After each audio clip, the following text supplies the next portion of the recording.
L'étoile brille dans l'obscurité. Les poings levés cherchent la clarté. Sous les bottes du pouvoir troublé, le feu des cœurs ne peut s'éroder. Debout au fond de la galaxie, des chaînes tombent dans un cri uni. L'espoir court à travers les ombres, un feu sacré que rien ne plombe.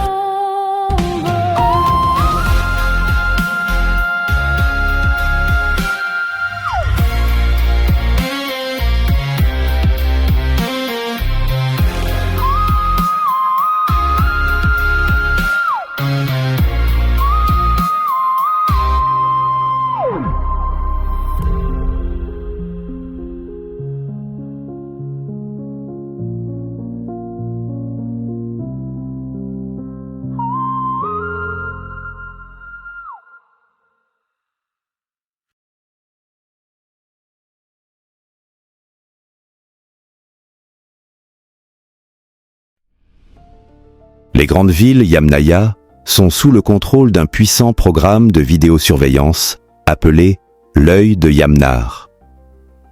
Seuls quelques membres de l'élite Yamnaya échappent partiellement à son emprise. En effet, tous ne portent pas la marque sur la main droite ou le front, comme certains fils de Wei vivant dans les grandes mégalopoles. À la place, ils arborent une bague ou un anneau qui les relie à l'œil de Yamnar.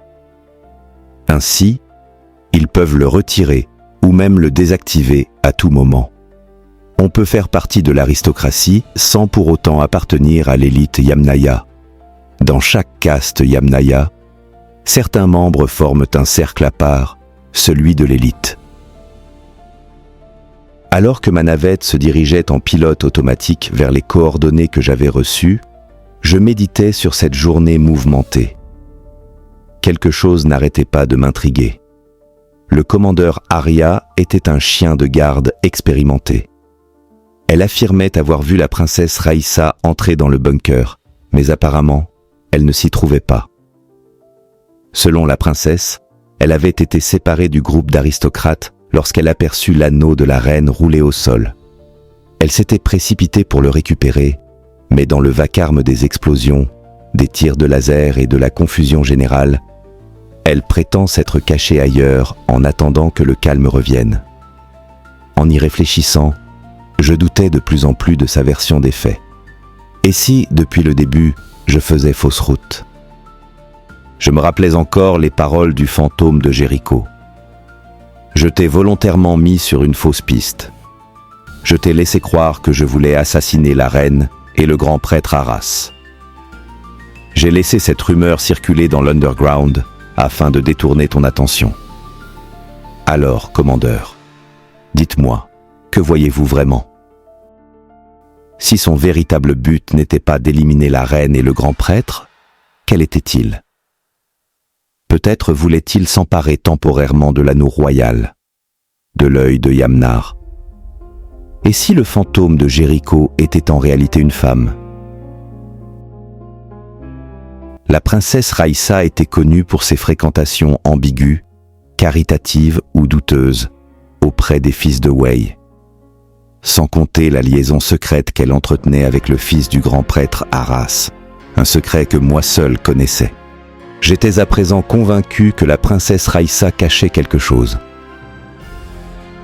Ma navette arriva au lieu-dit alors que le soleil commençait à se coucher. L'endroit était balayé par de puissants vents de sable. La clé USB que m'avait remise le fantôme de Jéricho se mit à vibrer et une lumière rouge clignota. J'appuyai dessus.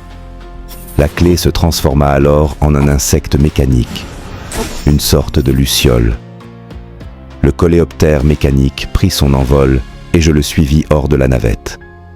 Nous marchâmes quelques mètres avant que je ressente une secousse. Le sol sableux se mit à vibrer à son tour et une sorte de port USB émergea d'un socle enfoui. La luciole s'y fixa, déclenchant l'ouverture d'une entrée secrète dans le sol. Je franchis l'ouverture et pénétrai dans un ascenseur qui me conduisit vers une plateforme circulaire souterraine. Dès que j'y posai le pied, elle s'activa et me scanna de la tête aux pieds. Une fois mon identité confirmée, un grand écran holographique s'alluma. Le fantôme de Jéricho apparut à l'écran dans son accoutrement habituel. « Bonjour, commandeur Ézéchiel. Ce que vous allez voir est un ensemble d'enregistrements qui s'activeront automatiquement après votre identification.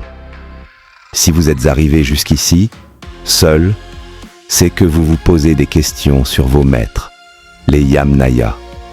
Je vous ai laissé 2 jours car je ne peux permettre que ces informations circulent librement. Quiconque les visionnera signe son arrêt de mort. Même vous. Surtout vous. » Il ajouta : « Voilà pourquoi, dès que vous aurez vu le contenu de cet enregistrement, cette installation s'auto-détruira et disparaîtra dans le sable du Sheol. Je vous accorderai quelques minutes pour fuir. Si vous êtes ici, c'est que la 2e phase de mon plan s'est déroulée comme prévu. Croyez-le ou non, vous venez d'assister aux prémices de la chute de l'Empire Yamnaya. Et vous y jouerez un rôle central. Peut-être pensez-vous aujourd'hui que vous ne trahirez jamais vos maîtres. Attendez de voir ce que je vais vous montrer. Il existe des lieux secrets sur Genesis qui n'apparaissent sur aucune carte officielle. Vous le savez sans doute. Mais je ne parle pas de simples bases secrètes. Je parle des comptoirs ou banques de sang, comme les nomme l'élite Yamnaya. Ces lieux sont interdits aux chiens de garde et réservés aux membres les plus influents de la Confédération des 13 planètes. La terraformation du nord de la planète a provoqué des catastrophes écologiques au sud. Les Yamnaya ont alors synthétisé une drogue qu'ils ont appelée adrénochrome. Elle décuple la force et la longévité, mais rend progressivement ses utilisateurs inhumains, bestiaux. Officiellement interdite, elle continue pourtant à circuler sur le marché noir, réservé aux membres de la confrérie du sang. Les acolytes de cette secte capturent des fils de Wei à travers un trafic de traite humaine. Leur sang est utilisé dans ces comptoirs pour synthétiser l'adrénochrome, ensuite mis à disposition de leurs membres. Sur l'écran holographique, je vis l'un de ces comptoirs. Le premier niveau ressemblait à une ferme d'hommes, de femmes et d'enfants, tous en biostase. Ils étaient enfermés dans des caissons de verre, comme plongés dans un coma artificiel, et reliés à des perfusions qui leur soutirèrent le sang, comme on trait celui du bétail, tandis que d'autres dispositifs leur injectaient des nutriments pour les maintenir en vie. Le second niveau était un laboratoire, où des chimistes synthétisaient l'adrénochrome.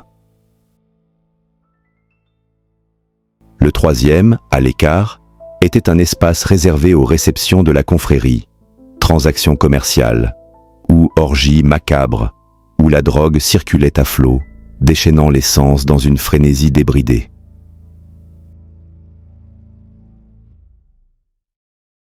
Je reconnus la reine Yana, en plein débat avec le pape Rastapek, tous deux en transe sous l'effet de la drogue.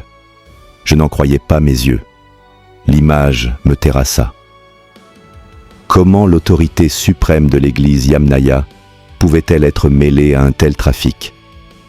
Cet homme que je croyais sage et pieux, le représentant de l'église de Yamnar dans la confédération Yamnaya, était en fait la pire des crapules.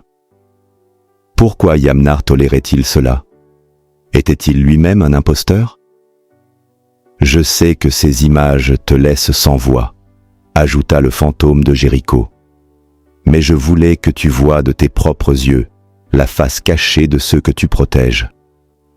Si tout s'est passé comme prévu, le général Rogue était absent à la cérémonie de félicité. Il est retenu dans l'espace, avec une partie de l'armée, car un artefact étrange se dirige vers Genesis. Il semble doté d'un pouvoir magique. La flotte Yamnaya a tenté en vain de le détruire ou de dévier sa trajectoire. leurs armes les plus puissantes n'ont eu aucun effet. Cet artefact a la forme d'une pyramide, comme celle que construisaient jadis tes ancêtres. Il suit une trajectoire prédéfinie.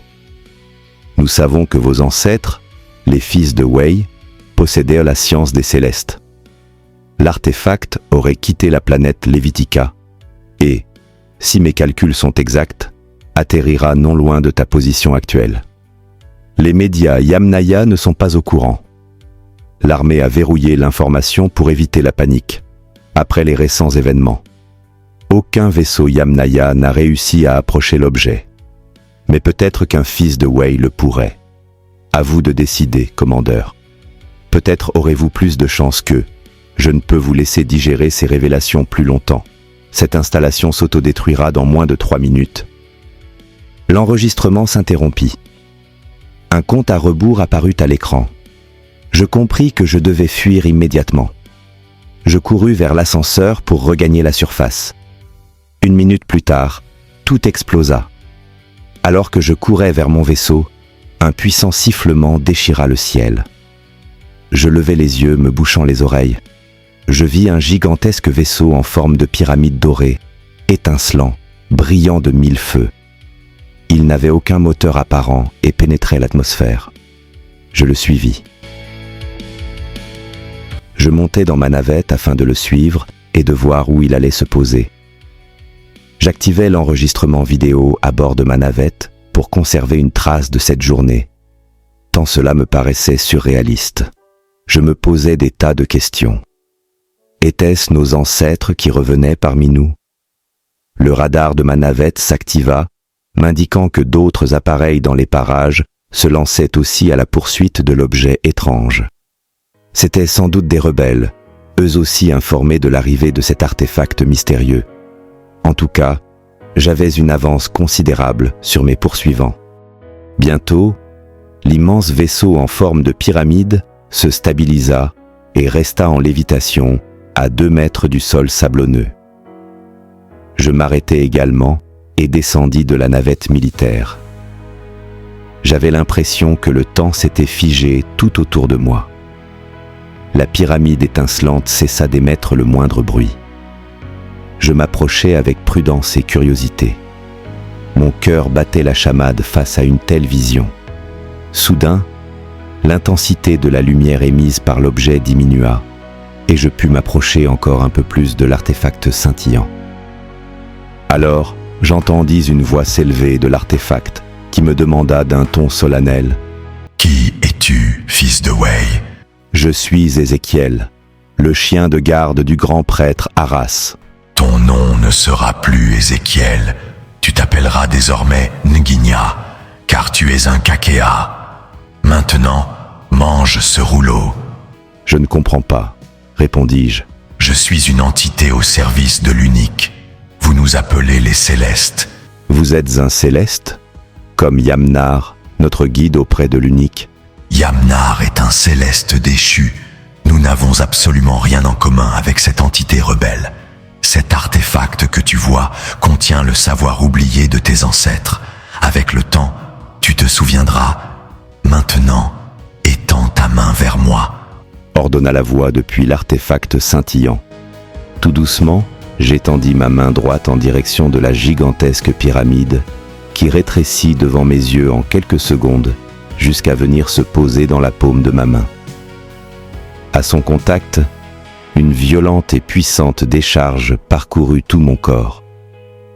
Pourtant, aussi incroyable que cela puisse paraître, je restai debout.